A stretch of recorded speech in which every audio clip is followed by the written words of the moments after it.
Dona Guiomar arrastou Benedita pelos cabelos e a jogou na estrada de terra com apenas a roupa do corpo.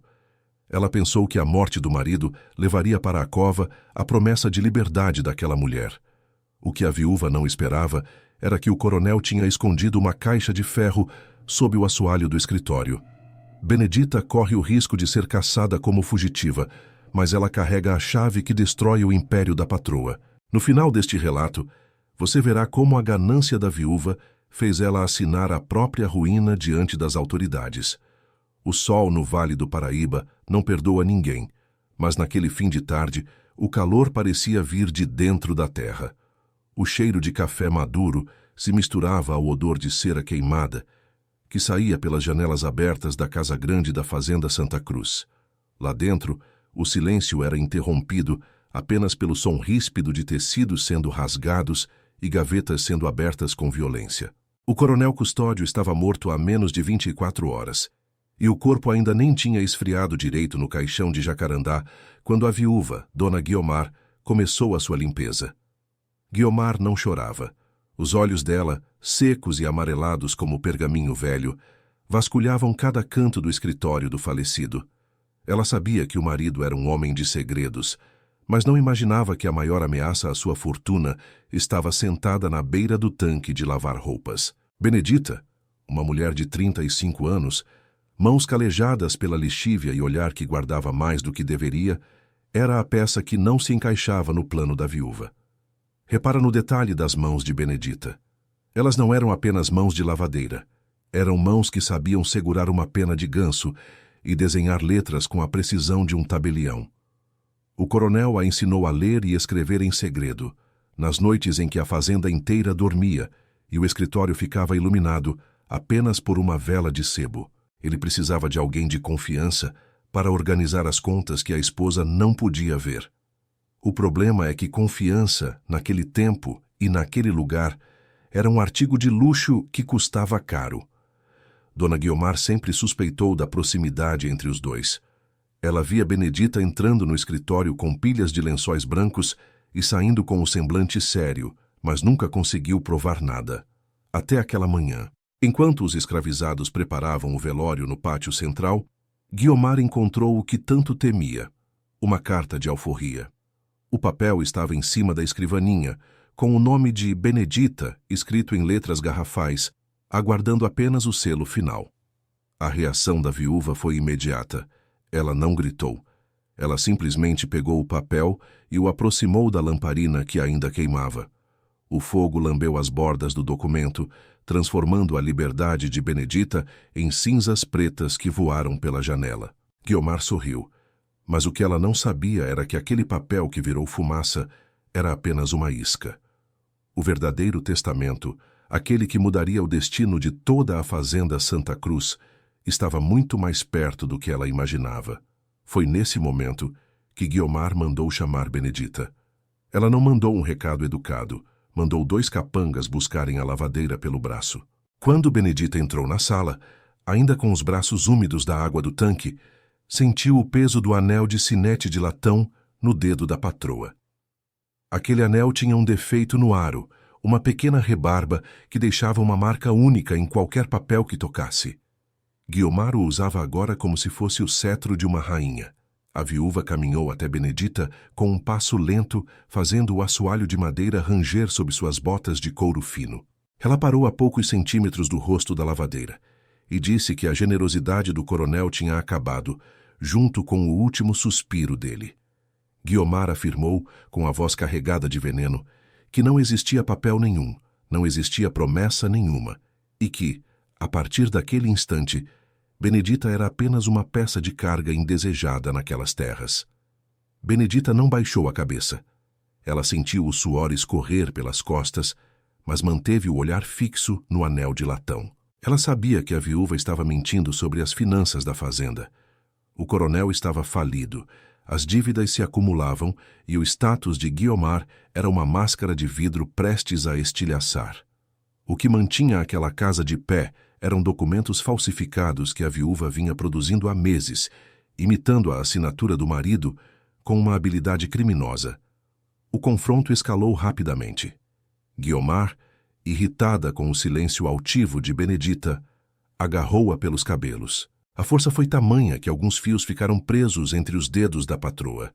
Ela arrastou a mulher pelo corredor, passando pelo caixão do próprio marido, sem um pingo de remorso.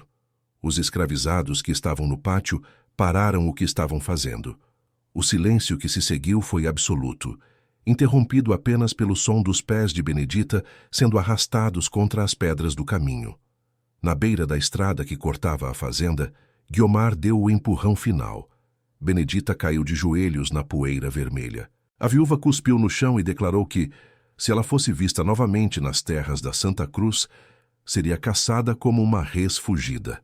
Ela gritou para quem quisesse ouvir que a lavadeira tinha tentado roubar joias da casa, criando uma mentira para justificar a expulsão violenta. Mas o que Guiomar ignorou no seu acesso de fúria foi o olhar que Benedita trocou com Tião, o carpinteiro da fazenda. Tião estava parado perto da oficina, segurando um formão com as mãos trêmulas. Ele era o único que sabia o que o coronel tinha pedido para ele fazer semanas antes de adoecer. Ele tinha cerrado as tábuas sob a escrivaninha do escritório, criando um compartimento tão perfeito que ninguém notaria a olho nu. Enquanto Benedita se levantava e limpava a poeira das roupas, ela não sentia medo. Ela sentia a pequena chave de metal que trazia escondida na barra da saia, pressionando sua coxa. Aquela chave abria a caixa de ferro que o coronel mandou esconder. Dentro daquela caixa não havia ouro nem joias. Havia algo muito mais valioso, a prova de que Dona Guiomar tinha envenenado a mente e, possivelmente, o corpo do marido para assumir o controle dos bens. A viúva voltou para dentro da casa grande, batendo a porta com força. Ela acreditava que tinha vencido. Ela acreditava que o papel que queimou na lareira era o único obstáculo entre ela e a herança total. O que ela não percebeu é que o papel que ardeu era apenas uma lista de compras da cozinha, escrita por Benedita com uma caligrafia que imitava a do coronel. Foi a primeira armadilha, e Guiomar caiu nela como um animal faminto. Agora, Benedita estava sozinha na estrada, mas ela não estava desamparada. Ela sabia que o sargento Rocha passaria por ali em poucas horas, trazendo a maleta com os selos reais para o registro do óbito. O que ninguém sabia era que Benedita já tinha interceptado uma mensagem dias antes e sabia exatamente como o sistema funcionava. Ela tinha um plano, e esse plano envolvia uma Bíblia velha, que ela tinha entregado ao sargento na semana anterior, sob o pretexto de ser um presente para a igreja da vila.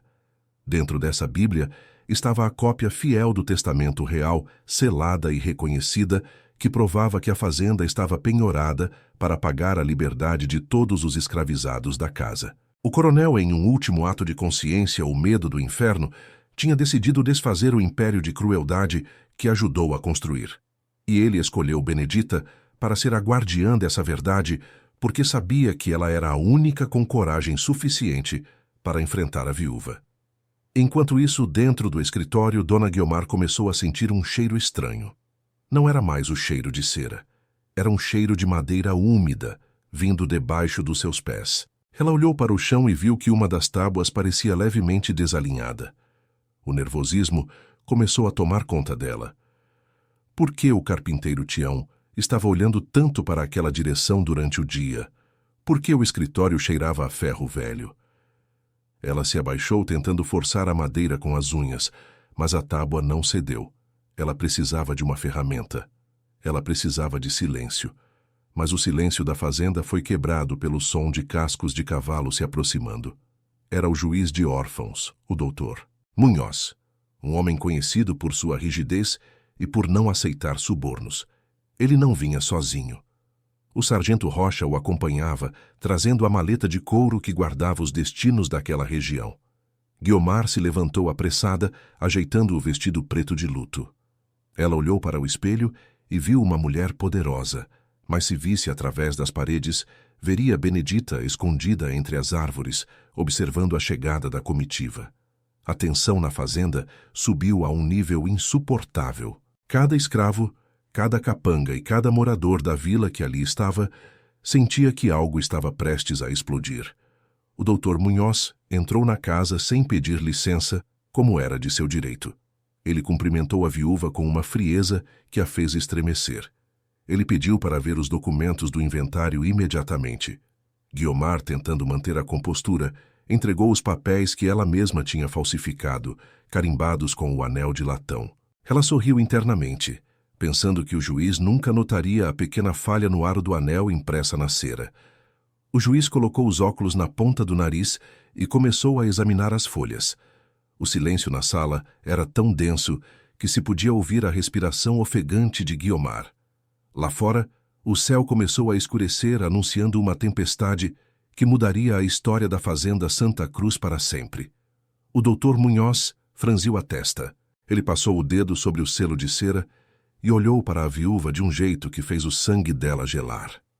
Dona Guiomar, disse o juiz com uma voz seca, há algo de muito errado com estes selos. A marca do anel do coronel que eu conheço não tinha essa imperfeição. E este papel parece novo demais para ter sido assinado há 6 meses. O pânico começou a borbulhar no peito de Guiomar. Ela tentou argumentar. Disse que o marido estava doente, que a mão dele tremia, que o anel poderia ter batido em algum lugar. Mas o doutor Munhoz não era um homem de desculpas. Ele olhou para o sargento Rocha e fez um sinal. O sargento abriu a Bíblia que trazia consigo e retirou um documento que fez Guiomar perder a cor do rosto. Era o testamento original. O selo estava intacto e a marca do anel era perfeita, sem o defeito que o anel de Guiomar agora exibia. A viúva sentiu as pernas falharem. Como aquele papel tinha ido parar ali? Quem teria tido a audácia de trocá-lo? Ela pensou em Benedita, aquela lavadeira maldita que ela tinha jogado na estrada. Mas o pior ainda estava por vir. O juiz não estava ali apenas para conferir papéis. Ele tinha recebido uma denúncia anônima de que um compartimento secreto existia naquele mesmo escritório. Ele olhou para o chão, exatamente para a tábua que Guiomar tentara abrir momentos antes. O destino da viúva estava sendo selado, tábua por tábua, mentira por mentira. Nesse momento, a porta do escritório se abriu. Não foi um capanga nem um herdeiro. Foi Benedita. Ela entrou na sala não como uma fugitiva, mas como a testemunha principal de um crime imperial.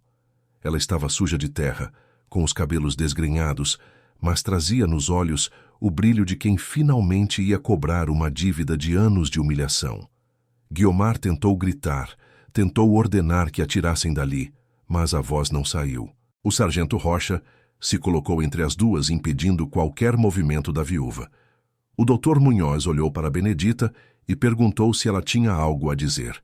Benedita caminhou até o centro da sala, apontou para o chão e disse apenas uma frase que ecoou pelas paredes da casa grande. A senhora queimou o papel errado, e agora o fogo vai consumir o seu nome.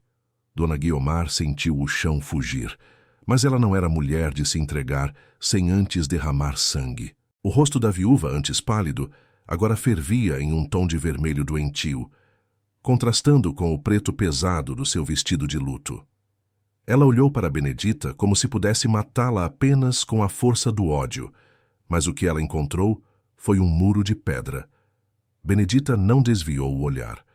Ela trazia nos olhos o peso de quem tinha visto o coronel Custódio morrer aos poucos, implorando por um copo de água que a esposa nunca trouxe. Repara bem no que aconteceu naquele escritório. O doutor Munhoz não era um homem de se deixar levar por gritos ou encenações. Ele manteve a mão sobre o testamento que o sargento Rocha tinha tirado de dentro da Bíblia. O papel estava frio, mas parecia queimar os dedos da viúva só de ela olhar para ele. Guiomar tentou uma última cartada. Ela disse com a voz trêmula de fúria que Benedita era uma ladra que tinha enfeitiçado o coronel em seus últimos dias e que aquele documento era fruto de uma mente doente e manipulada. Mas o problema para a viúva é que a verdade tem um som muito específico, e esse som veio debaixo das botas do juiz. Dr. Munhoz deu um passo à frente e o assoalho rangeu de um jeito oco. Não era o ranger comum de madeira velha. Era o som de algo que escondia um vazio. O juiz olhou para o sargento e deu uma ordem curta. Chamem o carpinteiro. Tião entrou na sala carregando o peso de uma vida inteira de silêncio.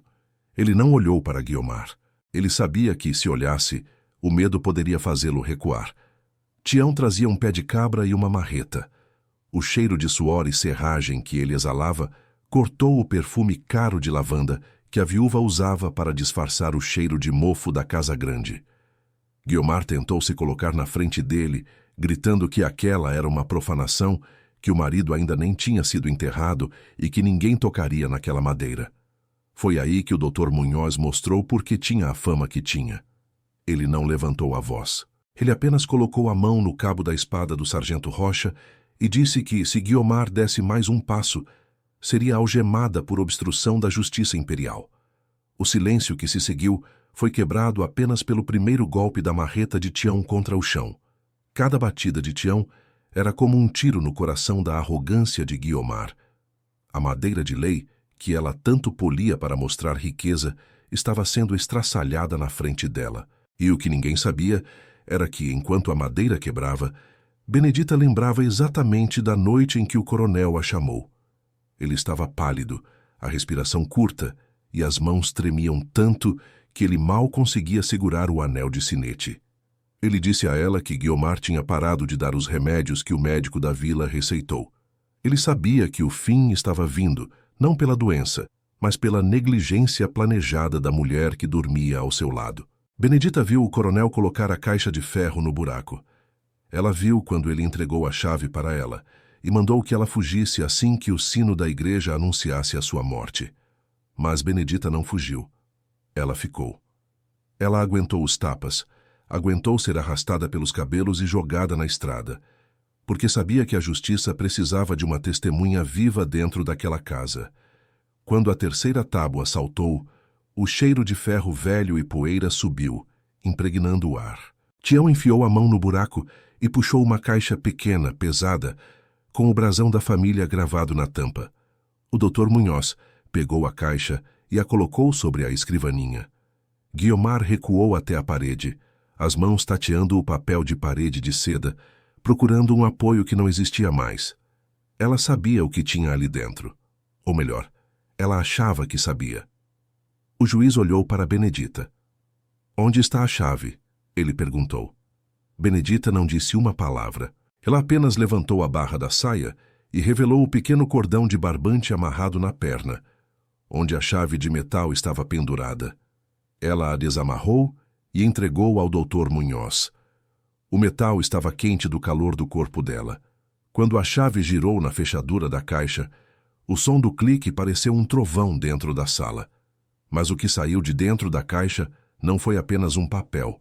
Foi um conjunto de cartas. Cartas escritas por Guiomar para um credor na capital, prometendo partes da fazenda que ela ainda não possuía. Cartas que provavam que ela estava vendendo a liberdade daqueles homens e mulheres antes mesmo do marido fechar os olhos. O Dr. Munhoz começou a ler em voz alta, e cada frase era uma prova de que a viúva tinha planejado a ruína de todos para cobrir suas próprias dívidas de jogo e luxo. Só que o golpe de misericórdia ainda estava por vir. Entre as cartas, havia um frasco pequeno de vidro escuro, ainda com um resto de líquido viscoso no fundo. O juiz cheirou o frasco e sua expressão mudou de autoridade para puro asco. Ele olhou para o sargento e ordenou que ninguém saísse daquela sala. O segredo de que o coronel não morreu de causas naturais estava agora ali, exposto em cima da mesa, sob a luz das velas que começavam a tremular com o vento da tempestade. Guiomar começou a rir. Uma risada nervosa, aguda, que gelou o sangue de quem ouvia.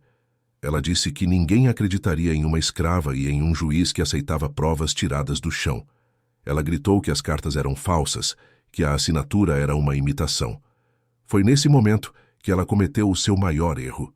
Ela avançou para a mesa, tentando pegar o anel de sinete de latão para destruí-lo, mas o sargento Rocha foi mais rápido e a segurou pelo pulso com uma força que fez os ossos dela estalarem. Repara no que aconteceu agora. Com o pulso preso, o anel de latão ficou exposto sob a luz. O Dr. Munhoz pegou uma das cartas que Guiomar tinha enviado para o credor e comparou o selo com a marca que o anel deixava. A imperfeição no aro do anel batia exatamente com as marcas nas cartas de fraude. Mas não batia com o testamento que estava na Bíblia. A prova física estava ali. Guiomar tinha usado aquele anel para falsificar as ordens de venda da fazenda, mas não tinha conseguido colocar as mãos no testamento verdadeiro para destruí-lo a tempo. O pânico de Guiomar se transformou em desespero físico. Ela começou a se debater, gritando que a fazenda era dela por direito de sangue, que ela era a senhora daquela terra. Mas o Dr. Munhoz apenas entregou o testamento real para Benedita e pediu que ela lesse o parágrafo final. Benedita, com a voz firme e clara, leu para todos ouvirem que a fazenda Santa Cruz não pertencia mais a ninguém daquela família. Ela tinha sido penhorada pelo coronel em favor do Estado para garantir a alforria e o sustento de todos os que ali trabalhavam. A casa começou a tremer com o início da chuva. O som da água batendo nas telhas de barro parecia o rufar de tambores de um julgamento. Guiomar olhou pela janela e viu os capangas que ela tinha contratado para caçar Benedita. Eles estavam parados no pátio, mas não faziam nada. Eles viam os soldados do sargento Rocha cercando a casa grande. O império de medo que ela construiu estava desmoronando mais rápido do que a terra sob a chuva. O problema é que Guiomar ainda tinha um segredo guardado. Ela olhou para Benedita e, com um sorriso cruel, disse que mesmo que ela perdesse a fazenda, Benedita nunca teria a terra que o coronel prometeu. Ela afirmou que tinha queimado o mapa da gleba de terra e que, sem esse mapa, a posse era nula. Ela achou que tinha tirado o último trunfo da lavadeira. Mas o que a viúva não esperava era que Benedita não precisava de mapas de papel. Ela tinha passado anos lavando as roupas do coronel, ouvindo suas conversas e organizando seus papéis.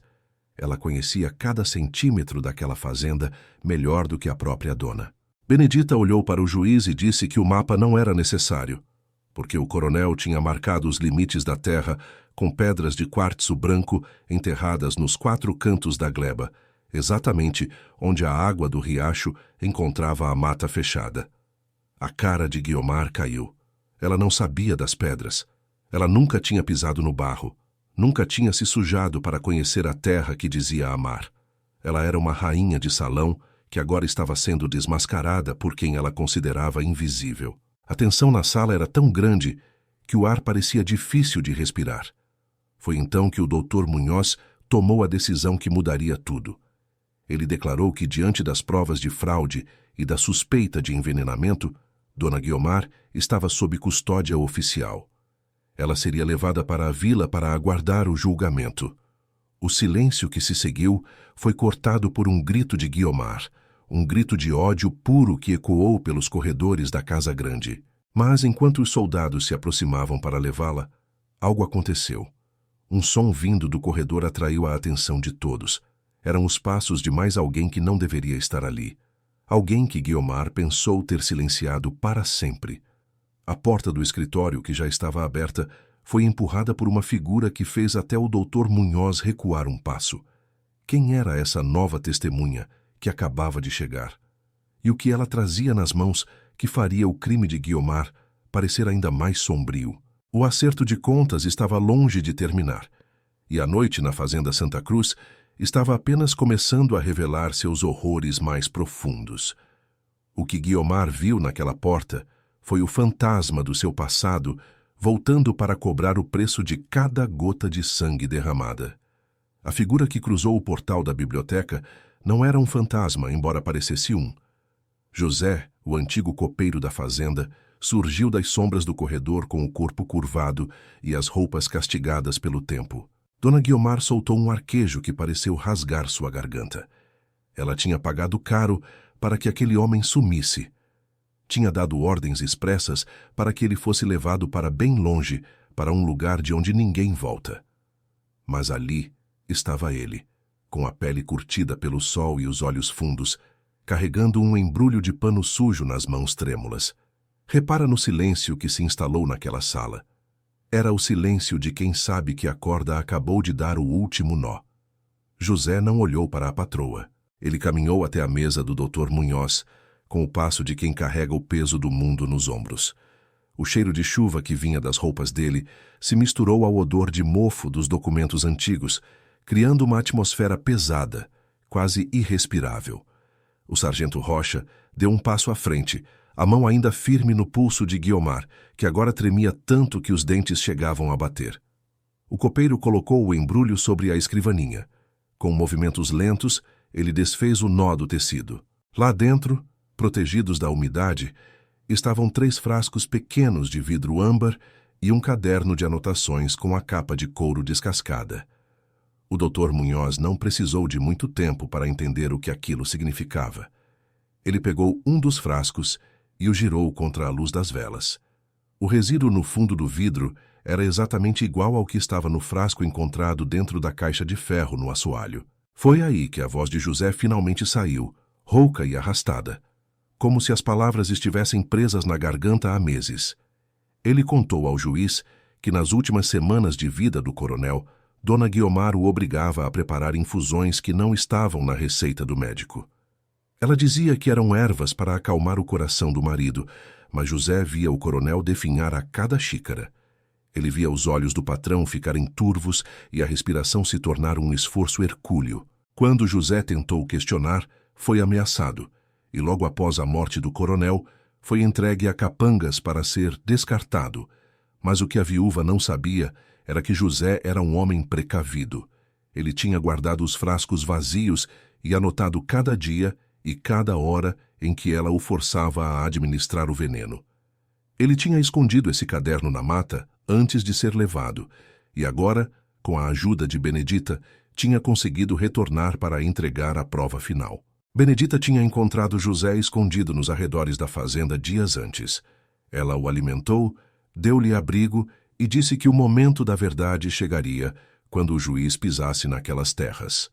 Dona Guiomar tentou uma última reação. Ela se soltou do sargento com uma força desesperada e avançou sobre o copeiro tentando arrancar o caderno das mãos dele. Lais! Tudo mentira de um escravo fugido e de uma lavadeira invejosa. Ela gritava, a voz perdendo toda a elegância e se tornando um guincho histérico. Mas o sargento Rocha a conteve novamente, jogando-a contra a poltrona de couro. O Dr. Munhoz apenas levantou a mão, pedindo ordem. Ele abriu o caderno de José e começou a ler as datas. Repara na precisão do crime. As datas no caderno batiam exatamente com as datas das cartas falsificadas que o juiz tinha encontrado. Enquanto o coronel morria lentamente no andar de cima, Guiomar assinava o destino da fazenda no andar de baixo. Ela estava com pressa. O dinheiro estava acabando, os credores batiam à porta e o marido era um obstáculo para a sua sobrevivência no luxo. A ganância cega o criminoso, fazendo-o esquecer que o rastro do papel é mais forte que o grito do dono. O problema é que a situação de Guiomar acabava de piorar drasticamente. O crime de fraude documental já era grave o suficiente para levá-la à prisão e ao confisco de bens, mas o envenenamento deliberado de um coronel do Império era uma sentença de morte ou de prisão perpétua em condições deploráveis. Ela olhou para as paredes da biblioteca, as mesmas paredes que guardavam o prestígio da sua família, e viu que elas estavam se fechando. Benedita deu um passo à frente. Ela não sentia pena. Ela sentia o peso da justiça sendo finalmente equilibrado. Ela lembrou de todas as vezes em que viu o coronel tentar falar, tentar avisar alguém, enquanto Guiomar sorria para as visitas na sala de jantar. Benedita sabia que, se não tivesse agido, se não tivesse escondido a chave e protegido José, a viúva teria saído impune, vendendo as pessoas como se fossem gado para pagar dívidas de jogo. A tempestade lá fora agora era total. Um raio iluminou o escritório, revelando por um segundo a face de pavor absoluto de Guiomar. O doutor Munhoz fechou o caderno de José com um baque seco. Ele olhou para o sargento Rocha e deu a ordem final. Leve-a para a carruagem. Ela sairá daqui em ferros, e tragam o carpinteiro Tião de volta. Ele precisa selar este escritório. Nada sai daqui até que a perícia da capital chegue. Mas antes que os soldados pudessem tocar em Guiomar, ela fez algo que ninguém esperava. Ela mergulhou a mão no bolso do vestido e tirou um pequeno punhal de prata usado para abrir cartas. Ela não avançou contra o juiz nem contra Benedita. Ela apontou a lâmina para o próprio pescoço, os olhos arregalados, a respiração curta. Eu não vou para uma cela suja. Esta fazenda é minha. Eu sou a dona Guiomar da Santa Cruz. ela berrava enquanto a chuva martelava o telhado. A tensão na sala chegou ao ponto de ruptura. O sargento Rocha sacou sua arma, mas o juiz pediu calma. Ele sabia que um suicídio ali complicaria o inventário e a libertação dos escravizados. Benedita, no entanto, não recuou. Ela caminhou lentamente em direção à patroa. Ela não tinha medo da faca. Ela tinha a autoridade de quem já tinha perdido tudo e não tinha mais nada a temer. A senhora nunca foi a dona desta terra, Guiomar, disse Benedita, a voz baixa e cortante como o aço do punhal. A senhora foi apenas a sombra que tentou apagar a luz de quem trabalhava nela. O coronel sabia disso. Ele morreu sabendo que a senhora era a sua ruína. Se a senhora se matar agora, só vai provar que é uma covarde que não consegue encarar a verdade que escreveu com as próprias mãos. Guiomar tremeu. A faca oscilou perto da pele fina do pescoço. Por um instante, pareceu que ela ia ceder, que a arrogância ia ser vencida pela lógica fria de Benedita. Mas o ódio era mais profundo do que a razão. Ela olhou para a Bíblia sobre a mesa, para o testamento real que garantia a liberdade de todos, e um sorriso doentio surgiu em seus lábios. Ela percebeu que, embora não pudesse mais ter a fazenda, ela ainda podia tentar destruir o que mais importava para Benedita e para o coronel. Com um movimento brusco, ela não usou o punhal em si mesma, mas saltou em direção à mesa, tentando derrubar a lamparina de azeite sobre o monte de documentos originais. O fogo era o seu último aliado. Se os papéis queimassem, a prova da alforria e da doação das terras desapareceria no meio das cinzas, mergulhando a fazenda em uma disputa judicial que duraria décadas. O azeite quente se espalhou pela madeira da escrivaninha. Uma chama azulada começou a lamber as bordas do testamento. José gritou. O sargento avançou, mas o que aconteceu a seguir foi o que ninguém poderia prever. O destino da fazenda Santa Cruz estava por um fio, e a salvação não viria de um soldado, nem de um juiz, mas de um segredo que o coronel tinha deixado guardado dentro da própria caixa de ferro, algo que nem Benedita tinha visto ainda. O que havia de tão importante naquela caixa que poderia parar o fogo e a fúria de Guiomar?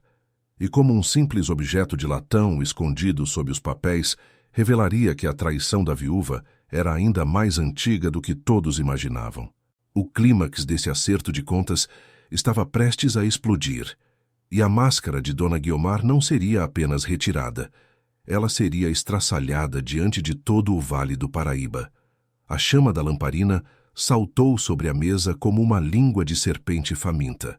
O azeite quente se espalhou rapidamente, e por um segundo o brilho alaranjado refletiu no rosto de Dona Guiomar, que sorria com a expressão de quem prefere ver o mundo em cinzas a perder o trono. O testamento real, a prova da liberdade de centenas de pessoas e o mapa da gleba de Benedita estavam a milímetros de desaparecer para sempre. O Dr. Munhoz recuou, instintivamente protegendo o próprio rosto, mas Benedita não hesitou. Repara na rapidez de quem a vida inteira foi ensinada a reagir ao perigo. Benedita não gritou. Ela não buscou água. Ela arrancou a pesada cortina de veludo carmesim da janela com um puxão tão violento que o varão de madeira estalou. Ela jogou o tecido grosso sobre a escrivaninha, abafando o oxigênio e sufocando o fogo antes que ele pudesse consumir o papel. O cheiro de azeite queimado e tecido chamuscado invadiu o escritório, mas o silêncio que se seguiu foi ainda mais sufocante. Quando Benedita retirou a cortina, o testamento estava lá. As bordas estavam enegrecidas e o cheiro de fumaça impregnava o papel, mas as palavras do coronel Custódio e o selo real continuavam intactos. O doutor Munhoz, ainda recuperando o fôlego, olhou para Guiomar com um desprezo que nenhuma sentença judicial poderia traduzir. A viúva estava parada, os braços caídos ao lado do corpo, o punhal de prata esquecido no chão. Ela tinha jogado sua última carta e tinha perdido. Mas o que ninguém esperava era o que o Dr. Munhoz encontrou ao retirar o testamento da mesa. Debaixo dele, dentro da caixa de ferro que Benedita tinha aberto, havia um segundo objeto. Um pequeno estojo de veludo negro que ninguém tinha notado na confusão. O juiz o abriu e revelou um anel de sinete idêntico ao que Guiomar usava no dedo, mas com uma diferença crucial. Este era de ouro maciço e não tinha a rebarba no aro. Foi aí que a maior mentira de Guiomar desmoronou por completo. O Dr. Munhoz pegou o anel de ouro da caixa e o comparou com o anel de latão que o sargento Rocha tinha confiscado da mão da viúva. Ele explicou, com a voz carregada de uma indignação gélida, que o coronel Custódio sabia há meses que a esposa estava falsificando sua assinatura. Para se proteger, o coronel mandou fazer uma réplica de latão com um defeito proposital e a deixou onde Guiomar pudesse encontrar. Ele escondeu o anel verdadeiro, o de ouro, na caixa sob o assoalho. Repara na ironia do destino. Cada documento que Guiomar assinou nos últimos meses, cada ordem de venda de escravizados e cada hipoteca falsa levava a marca da réplica defeituosa. Ela achava que estava sendo esperta, mas estava apenas assinando a própria confissão de fraude em cada folha de papel. O anel de latão que ela usava como símbolo de poder era, na verdade, a prova técnica que a levaria para a cadeia. O coronel a tinha cercado de todos os lados, mesmo depois de morto. O problema para Guiomar é que a justiça do império era lenta para os pobres, mas implacável para quem desafiava a autoridade do selo real. O Dr. Munhoz guardou os 2 anéis e o testamento em sua maleta de couro. Ele olhou para o sargento Rocha e deu a ordem final. Levem esta mulher. Ela responderá por fraude, tentativa de destruição de provas e, conforme o depoimento de José, pelo assassinato do coronel Custódio. Guiomar não lutou mais. Quando os soldados a pegaram pelos braços, ela parecia ter envelhecido 20 anos em 5 minutos. O vestido preto de seda, que antes impunha respeito, agora parecia apenas um trapo de luto por uma vida de crimes. Enquanto ela era arrastada pelo corredor da Casa Grande, os escravizados que estavam no pátio se aproximaram das janelas. Não houve gritos, não houve festa. Houve apenas um silêncio pesado, o silêncio de quem finalmente vê o monstro ser levado para a jaula. A carruagem que trouxe o juiz foi a mesma que levou a viúva. Só que dessa vez ela não foi sentada nos bancos acolchoados. Ela foi jogada no compartimento de trás, onde os prisioneiros eram transportados para a vila. O som das rodas de ferro batendo nas pedras do caminho era o único barulho na fazenda enquanto a tempestade começava a ceder. Na manhã seguinte, o sol nasceu diferente no Vale do Paraíba. O cheiro da terra molhada trazia uma promessa que a fazenda Santa Cruz não conhecia há gerações. O Dr. Munhoz permaneceu na casa para iniciar o processo de transição. Ele reuniu todos no pátio central, sob o grande jequitibá. Benedita estava na frente, com José e Tião ao seu lado. O juiz leu o testamento em voz alta, e cada palavra era como uma corrente sendo quebrada. A fazenda Santa Cruz não seria mais uma propriedade privada de herdeiros gananciosos. Por ordem do coronel e reconhecimento do Estado, as terras seriam divididas. Uma parte seria vendida para quitar as dívidas com o Tesouro Imperial, mas a maior parte, conforme o desejo real do falecido, seria transformada em glebas de trabalho livre para aqueles que ali deixaram o suor e o sangue. Benedita recebeu o documento de sua alforria e a posse da gleba nos fundos da fazenda. Mas ela não aceitou o papel apenas para si. Ela exigiu que a medição das terras começasse naquele mesmo dia. Ela caminhou com o agrimensor até o limite da mata, onde o riacho fazia a curva. Tião, o carpinteiro, a acompanhava com uma enxada no ombro. Repara no que Benedita fez ao chegar ao local. Ela se ajoelhou no barro úmido e começou a cavar com as próprias mãos. Depois de alguns minutos, os dedos dela tocaram algo duro. Ela puxou uma pedra de quartzo branco, talhada em formato de cunha. Era a primeira das 4 pedras que o coronel tinha enterrado para marcar o que seria dela. Benedita levantou a pedra e a mostrou para o horizonte. Não havia mais sinetes de latão. Não havia mais ordens de patroa. Havia apenas a terra e o direito de nela viver. Dona Guiomar nunca voltou para a Santa Cruz. O julgamento na vila durou meses e revelou uma rede de corrupção que envolvia credores e falsários da capital. Ela foi condenada a 20 anos de prisão em uma fortaleza no litoral. Dizem que nos seus últimos dias ela ainda usava um pedaço de barbante no dedo, fingindo que era o anel de sinete que lhe daria o poder de mandar no mundo novamente. A ganância a deixou louca antes de matá-la. José, o copeiro, viveu o resto de seus dias na pequena casa que construiu perto do pomar. Ele nunca mais preparou infusões para ninguém, exceto o chá de hortelã que compartilhava com Benedita nas tardes de domingo. Tião continuou sendo o carpinteiro da comunidade, que se formou nas terras da fazenda.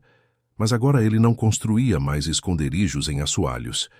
Ele construía berços e mesas para as famílias que finalmente podiam chamar um lugar de lar. A Fazenda Santa Cruz tornou-se um exemplo raro naquele tempo de transição. Onde antes se ouvia o estalo do chicote, agora ouvia-se o som da enxada e o burburinho das crianças aprendendo a ler com Benedita, que transformou a antiga biblioteca da Casa Grande em uma escola. Ela ensinou a todos que a caneta e o papel podem ser armas mais poderosas do que qualquer arma de fogo, desde que estejam nas mãos de quem busca a verdade. A história de Dona Guiomar e Benedita ficou guardada na memória do Vale do Paraíba como um aviso. A mentira de Guiomar durou apenas o tempo de uma viagem até a vila, mas a marca que ela deixou foi de destruição. A ganância cega o criminoso, fazendo-o esquecer que o rastro do papel é mais forte que o grito do dono. No fim, a justiça não veio do céu, mas da inteligência de quem observou tudo em silêncio e teve a coragem de guardar a chave certa. A Casa Grande da Santa Cruz ainda está lá, mas as portas não são mais trancadas para esconder segredos. Elas estão abertas para o vento que sopra das montanhas, trazendo o cheiro de café e de liberdade. A verdade, uma vez libertada, não aceita mais as amarras de ninguém, e quem passa pela estrada de terra ainda pode ver de longe o brilho das pedras de quartzo branco, marcando o limite de um tempo que não volta mais. A justiça emocional foi feita. O nome de Guiomar foi consumido pelo fogo da própria maldade, enquanto o nome de Benedita foi escrito na terra que ela conquistou. O silêncio da lavadeira derrotou o grito da senhora, e o anel de latão mostrou que o brilho falso nunca dura tanto quanto o peso do ouro da verdade. No grande tabuleiro da vida, quem joga com a dor dos outros acaba sempre dando o cheque-mate em si mesmo. Se você achou que essa viúva teve o que merecia e que a coragem de Benedita foi o que mudou esse destino, deixe o seu like e se inscreva no canal para mais relatos como este. Compartilhe essa história de justiça e superação. E comente aqui embaixo de qual cidade você acompanhou esse acerto de contas na Fazenda Santa Cruz. Sua participação ajuda a manter viva a memória de quem nunca se calou diante da injustiça.